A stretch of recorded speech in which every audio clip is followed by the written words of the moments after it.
Hey guys, so someone requested for me to do a video on my symptoms of anxiety. So pretty much like what do I do for it? And for me, I have, the migraines and dizziness and whatnot. A lot of people say that anxiety makes you dizzy. I believe that I have something wrong with my body, and my anxiety gets worse. I don't believe that everything I have is anxiety. I do struggle with family and friends, sometimes even my partner, on if collectively it's anxiety. So these are the symptoms that I believe for me and my body, that this is the symptoms of anxiety, not whatever else is wrong with me. So I'm going to be looking down a lot because I wrote some things so I didn't get confused. The first symptoms that I get would be sweaty hands. I do get diarrhea if I'm extremely nervous, heart palpitations, disassociation. So I just feel like I'm not really here, I feel just kind of out of touch with reality. So that one's actually really scary for me. I hate that one. Unwanted thoughts. I hate those. They could be mean. They could be just weird, scary, sexual. It doesn't really matter what it is just unwanted thoughts. So feeling of fear. So I just kind of feel like when I'm in a panic attack or it's a day where I'm extremely anxious, I just feel like a feeling of fear, doom, just shit. I feel like shit. Touching my face. So I know when I go like this, or I go like this, or I go whatever, and just touch myself, I know that has always been my coping mechanism. Some people bite their nails, some people, fidget. I just touch my hair, or, right now it's just, I'm eating it, but that's what I've noticed about myself. I touch my face a lot. I feel like if I'm somewhere uncomfortable, then I do that, so I've just noticed that. With my anxiety, there are certain traumas and fears and incidents that, I've went through things, which now I have a list of triggers that really play a toll in my anxiety. It's made me a germaphobe. That I could say. It's made me, I was always like that, but I feel like my anxiety has definitely made it worse. So it really depends on the scenario, maybe the person. I will react a different way for somebody as opposed to somebody else completely different. So I'm gonna get into the triggers and the germaphobe, but that's what this video is going to be about. Basically, my symptoms are pretty much what I feel just in a panic attack. I don't have any of this except for my heart racing. That's just kind of me because I live anxiously all the time. So I have anxiety all the time. I just don't have my panic attack all the time. That's just a different measure, of where you're at. If I'm full blown in a panic attack, yeah, it's bad. But right now I'm just anxious, no reason to worry, but I'm anticipating fucking tomorrow or later today.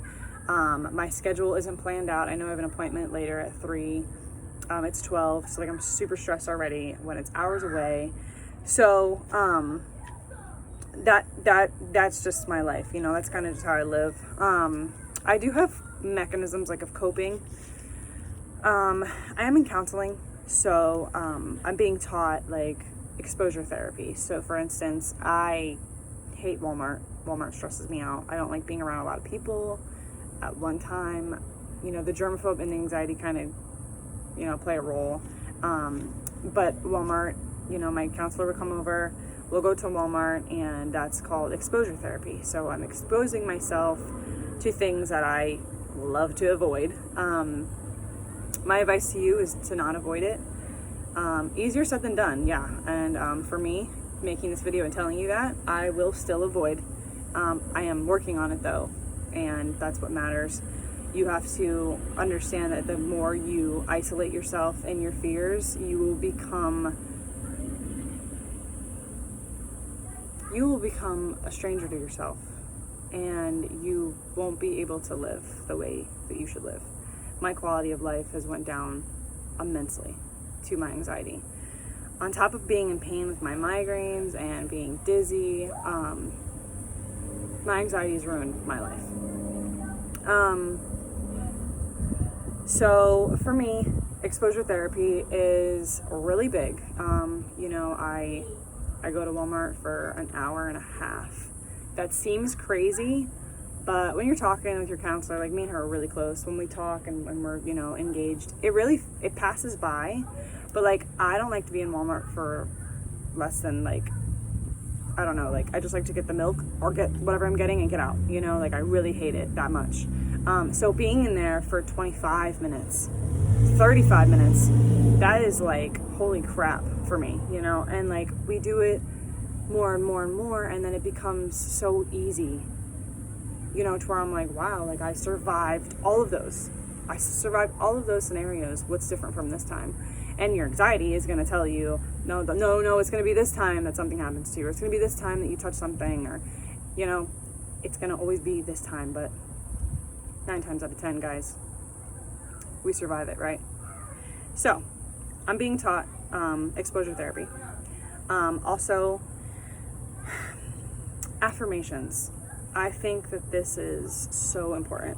It's cheesy as hell. I get in the mirror and say, you're beautiful, you matter. Fear is a liar. I say those things to myself. If you don't start programming your brain to think other things besides what could go wrong and talk about everything that is going right, for me, that took a long time to get down, honestly, and I still struggle with it today.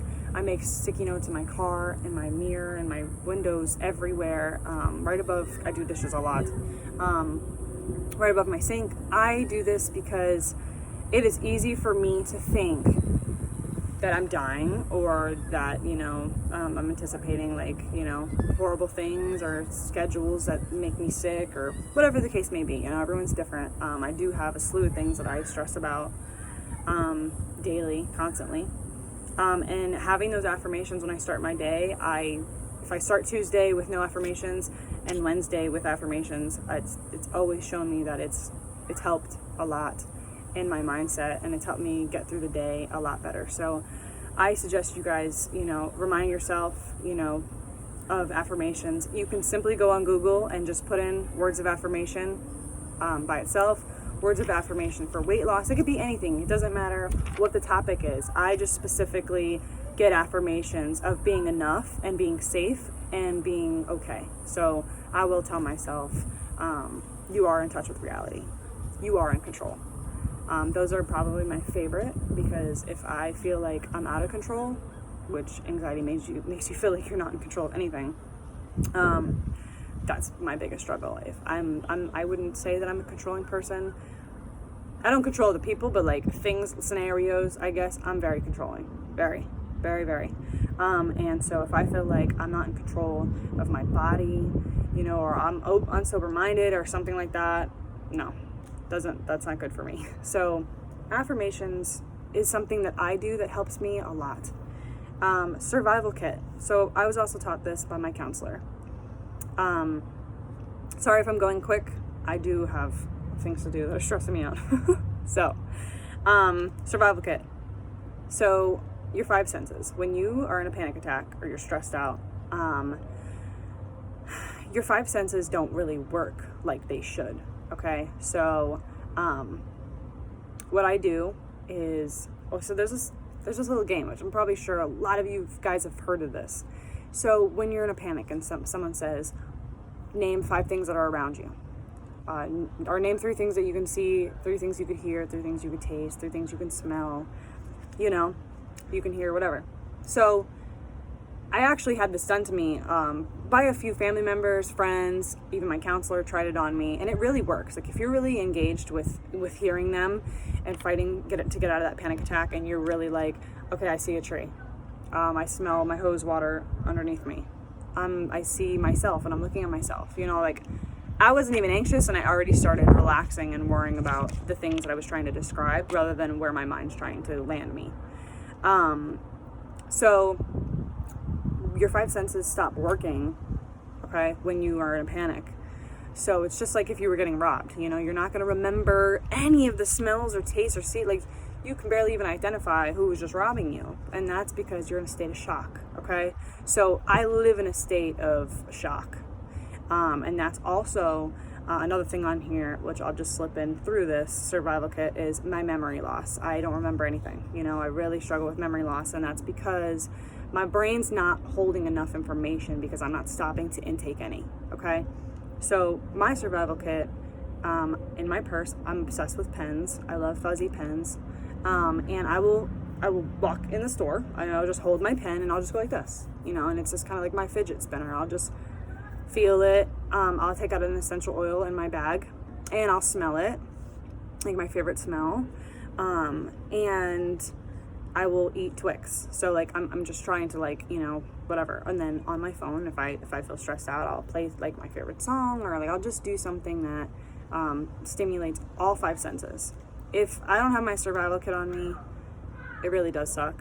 You know, I've used it for so long that, like, not having it on me, I kind of don't know another route to take. So I would be really interested in whatever you guys use as what may be your survival kit. And then also ASMR. So I love ASMR. Some people hate it. They can't stand the sound. They just want to punch the other person on the other side of the camera. Like, you're making all these noises. Ugh, makes me sick. For me, some of those do. Like, don't with your food. Like, that's annoying. Okay, yes. But slime, wood chimes, rocks, like certain things, I really love them. And I fall asleep to ASMR. Actually, ASMR Darling, she's my girl. I will put her name in the description, and you guys can check her out. And then I also sleep to Mashi. It's lullabies. For me, this is what I do. I sleep to Mashi, Twilight. I'll also put that in the link below. Because I don't have insomnia. I can fall asleep. Really hard to stay asleep sometimes. I'll just like wake up and be like paranoid that someone's gonna break in my house, or I left my door unlocked when I know I freaking locked it 10 times, you know. And it's just like telling me, but what if someone else got up in the middle of the night and unlocked it, you know? Like, just, that's what our brains do, you know. And so that's what I struggle with. And so if I don't have my music, I don't get good sleep. Sensory toys, squishy balls, slime, you name it, I'm playing with it, I make it. So I really think those help. Fidget spinners, you know, anything that you could just fidget with, really helps me. So my come down would be survival kit. And I do like my favorite snack, you know, like I eat. So, you know, some people have whatever they have, but I like to, you know, get my sensories moving and relax with music, or I go outside. Like, you know, right now I'm doing my video outside again. And so it's just kind of really relaxing. The triggers and trauma, there's a lot of things, you know, that we all go through in our lives that trigger anxiety from traumas. So for instance, I walked to school a lot when I was younger, and I always got chased down by men, and it was really scary. So my outlook on men growing up as a young woman was really scary. It still to this day is very scary. And I don't walk around alone at night. And I used to run like track up at my school, you know, like the school would be closed. Probably shouldn't have went, but I did. And I would just run that track over and over and over and over and over and over and over. And it became addicting because exercise is great for anxiety as well. I know with my other symptoms of my anxiety, I can't really do that.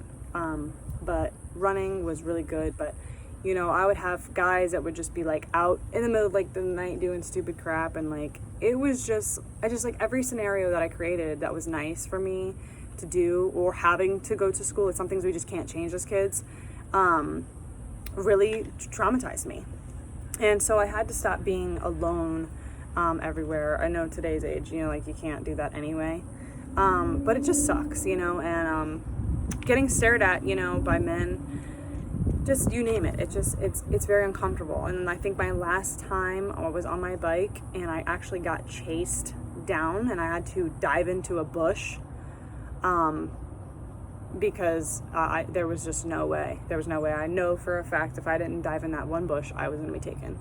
And shit like that is just scary, you know, and it's like, for me, okay, now that happened, I don't really like men, and if you stare at me too long, I might tell you to fuck yourself, or I feel uncomfortable and I'll leave scene.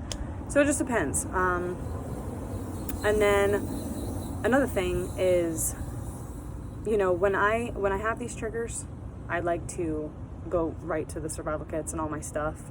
But there's sometimes where the days are really rough for me and whatever I do is not working, you know, and those days are, I don't have those like a lot, but when I do, it gets me down pretty rough. I get pretty low. But I go to my affirmations, you know, and I say, you know, nothing's going to happen to you. If you put yourself in a situation, you know, for something like that to happen, which was me putting myself in the situation to even be running at 11 o'clock at night by myself, you know, pretty silly. However, it still embedded fear in me, no matter whose fault it was. It still embedded fear in me. And sorry, there's a ladybug on my phone. So, yeah, so traumas and whatever, that sucks. So I avoid a lot of stuff. Now, I did talk to my counselor about this. I'm not going to expose myself. Like I said, no one should be walking at 11. So those are exposure therapies that I won't be doing. But normal things, you know, that should be normal, I definitely am going to do exposure therapy on. So that's pretty much, you know, how my life is. I over examine, I overthink, I pre-worry. Pre-worry is probably my biggest symptom and problem that I do every single day. So, you know, it gets pretty taxing.